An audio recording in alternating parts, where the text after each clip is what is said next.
So another system of glutamate would be excitotoxicity. So pretty much glutamate and its excitatory analogs can be neurotoxic. In other words, too much of it in the wrong places can actually be very harmful to your brain. One would be like, say, MSG, which we mentioned before, can actually induce lesions. Now, so can kainate, AMPA, etc. If you just, say, inject these drugs into the brain, then it can actually cause some lesions. And this occurs through overactivation of glutamatergic neurons. In other words, neurons are releasing too much glutamate that the glutamate cannot be properly disposed of or recycled by the processes that are there.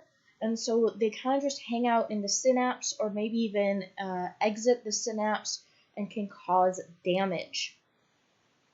We see some increased intracellular calcium levels as well, and these levels will become very dangerous to the cell. And too much intracellular calcium can lead to cell death.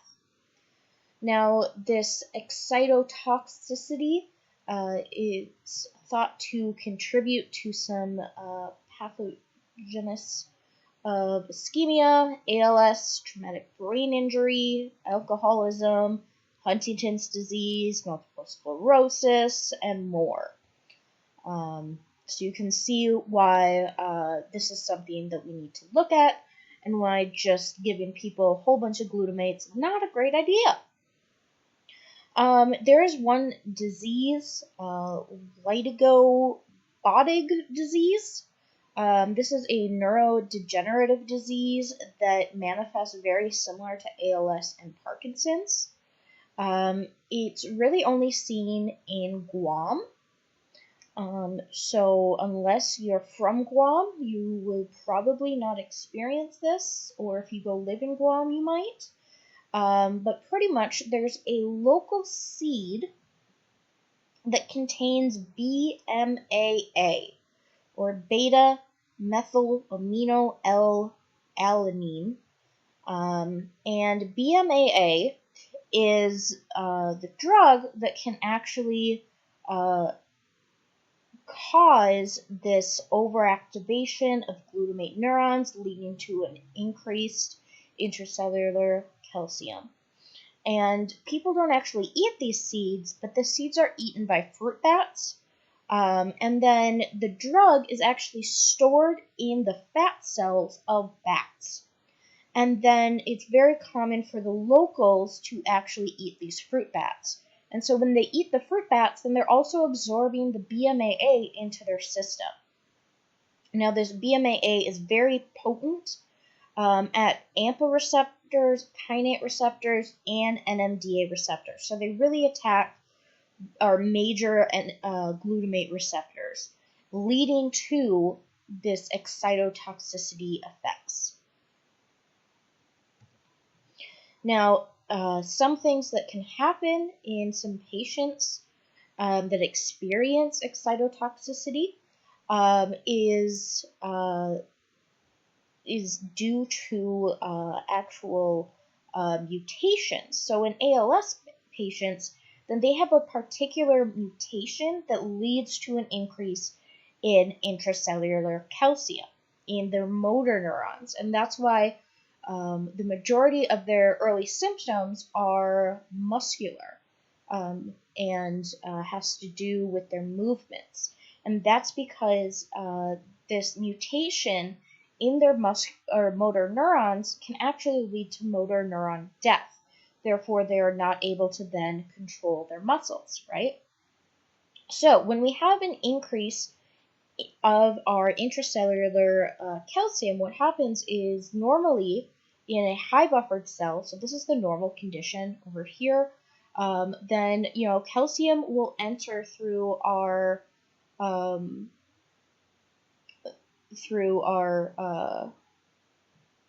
receptors just normally. Everything's great. some of the calcium, it interacts with stuff in the cells. So a little bit goes to the mitochondria, but not too much. Just a little bit. But in patients with a mutation, such as in ALS patients, then they actually have this mutation where we get too much calcium entering the cell. And so here you can see kind of like there's a little bit of red, suggesting a little bit of calcium's coming in. And here we've got a lot of red, so a lot of calcium's entering the cell. It's kind of flooding the cell. And what happens is that means the mitochondria has to work a lot harder to kind of clear up the calcium. The calcium kind of overexcites the mitochondria. The mitochondria gets super stressed out. And what it does is it'll actually produce this thing called reactive oxygen species, or ROS. And these ROSs are very toxic to the cells. And they can actually leave the cell and inhibit EAAT2 on the astrocytes. Now remember, we talked about EAAT2 before on the astrocytes and how the role of EAAT2 on the astrocytes is to help clear out and break down the glutamate out of the synapse into the astrocyte so that the glutamate's not just hanging around. So if we can't have our EAAT2 on our astrocytes clear out our glutamate, that means we're going to have extra glutamate in our synapse, and that's going to lead to excitotoxicity in our motor neurons. Okay, so now we've got this toxic ROS. We've now got too much glutamate going on. We've just got all these toxins. And that's what can lead to the cell death of these motor neurons in ALS patients. Another way that we can experience excitotoxicity is through ischemia. So when we're talking about ischemia, we're usually talking about ischemic stroke. So this is the loss of blood flow to different regions of the central nervous system due to a stroke. And when we have a lack of oxygen and glucose, then this will actually cause an energy failure. And specifically, we lose function of our sodium-potassium exchange pumps. And by loss of these gradients will cause a glutamatergic synapse to dump glutamate. In other words, the cell that's lost function of its sodium-potassium pumps kind of just freaks out and just dumps its neurotransmitters. It just gets rid of them all. And that means that we're just dumping a whole lot of glutamate into the synapse when we know that glutamate is very toxic to cells if it's not used right? So this is a very big problem.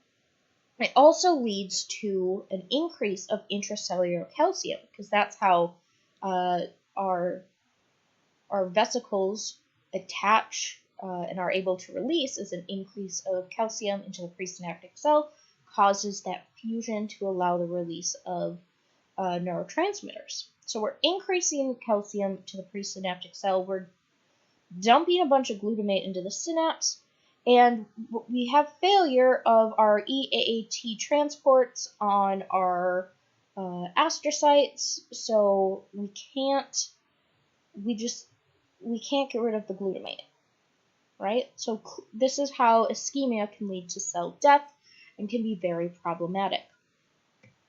Now, when talking about cell death, there are two different types. We've got necrosis and apoptosis. Now, there's two big differences between these two.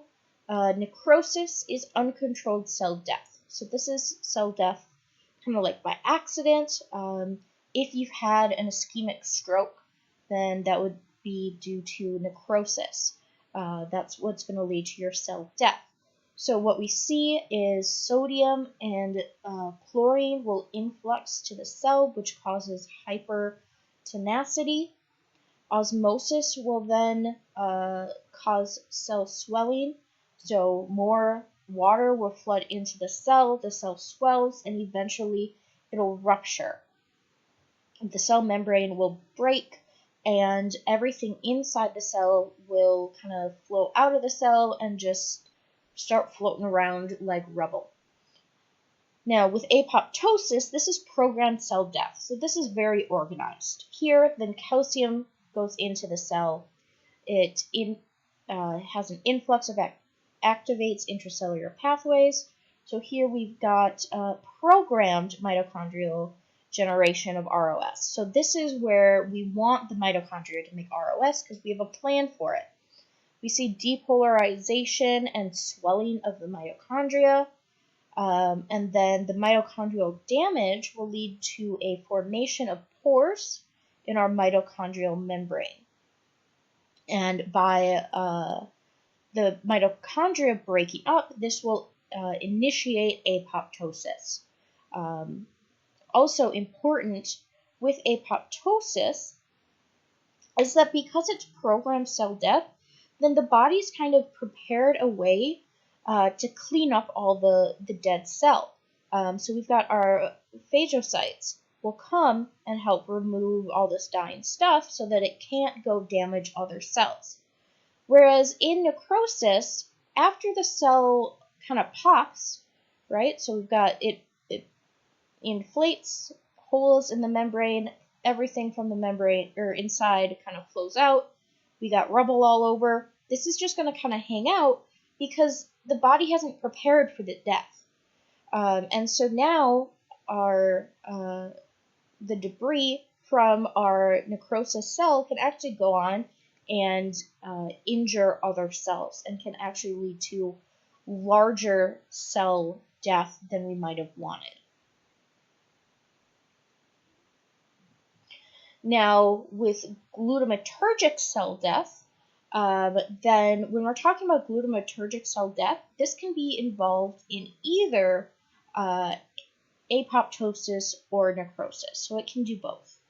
And here, then both AMPA receptors and NMDA receptors are interesting targets for neuroprotective agents in ischemia because both of these receptors help control the flow of ions in the cell, right? So if we can send a drug into the system that can help and bind to NMDA and AMPA receptors, then maybe that could prevent the negative effects of necrosis and can kind of stop ischemia from causing necrosis, right? So in some animal models, then we've tried this. So we're trying to prevent large brain damage from an ischemic stroke. So in animal models, then we've injected an NMDA or AMPA antagonist to reduce, the goal is to reduce the volume of injury after an ischemic stroke. And we've actually been very successful in doing this in animals, which is great. The problem is it's very difficult to translate this to humans. It's really hard to know if someone's having an ischemic stroke or not.